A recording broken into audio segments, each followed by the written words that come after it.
না, তারা তাদের জায়গা থেকে দলীয়ভাবে প্রতিবাদ জানিয়েছে, কিন্তু আমরা মনে করি যে এটা দল হিসেবে তো আমাদের একটা লড়াই, এবং এই লড়াইটা আমাদের লড়তে হবে। এর মধ্য দিয়েই আমরা দল হিসেবে আরো পরিণত হব, আরো সুসংগঠিত হব, আরো বড় হব, প্রশাসনের ভূমিকাটা এবং আমরা ওই লড়াইটা করতে চাই। প্রশাসন খুব স্বাভাবিকভাবে, আমরা ওই দিনও দেখেছি এবং গতকালকেও দেখেছেন আপনারা, প্রশাসন ছিল এখানে পক্ষপাতমূলক। প্রথমে একটু নীরব দেখছিলাম, পরে দেখলাম পক্ষপাতমূলক হয়ে গেল।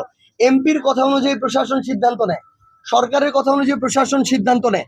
আপনারা গতকালকে দেখেছেন, যখন সর্বশেষ একটা মামলা দায়েরের জন্য আমার পার্টির আহ্বায়ক এবং দক্ষিণাঞ্চলের মুখ্য সংগঠক হাসনাত আব্দুল্লাহরা একটা পুলিশ ফাঁড়িতে যায়, সেখানে আমাদেরকে, আমরা হয়তো সেখানে 100 জন ছিলাম, আমাদেরকে বাধা দেওয়ার জন্য পুলিশের বিভিন্ন ফোর্সের 500 জন ছিল।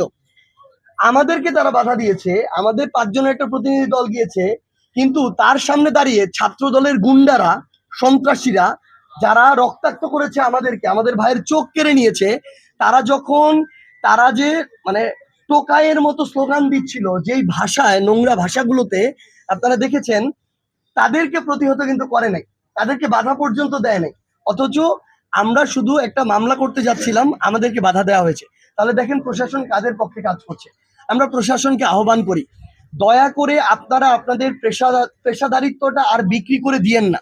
যদি এটা করেন, হয়তো এমন হবে আগামীতে বাংলাদেশ পুলিশ নামক এই প্রতিষ্ঠানটা বাংলাদেশে আর থাকবেই না, মানুষের সামনে কোনোদিন মাথা উঁচু করে দাঁড়াতে পারবে না।